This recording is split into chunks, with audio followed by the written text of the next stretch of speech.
Hello. In this video, I'm going to clean and paint a vise that originally belonged to my wife's grandfather. It is a Holland's number 25, and from what I can tell, it is between 75 and 115 years old. Overall, this vise is in pretty good shape. It has a small piece of casting broken off of the top, and the knurling on the vise jaws is worn off. The wheel I'm using on my grinder just removes paint, it does not remove metal. I'm just going to remove the old paint, clean this thing up, and then get it ready for a repaint.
Here I'm just using some brake clean to clean off all the grinding dust and to clean out all the old hardened grease that's on the sliding surfaces and on the screw.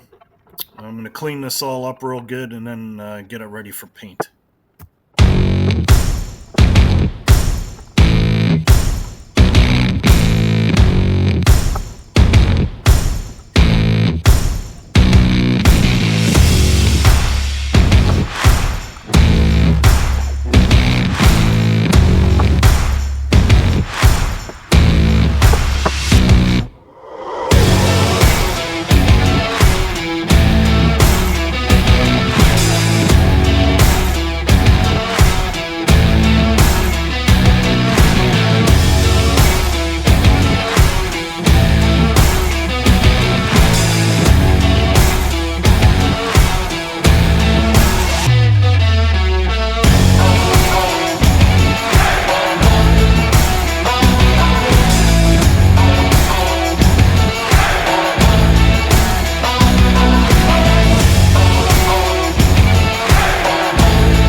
I chose to paint this vise with Rust-Oleum Gloss Black. I specifically chose this color and paint because this is what I had. So I thought it turned out pretty nice in the end, and I hope you enjoyed this video.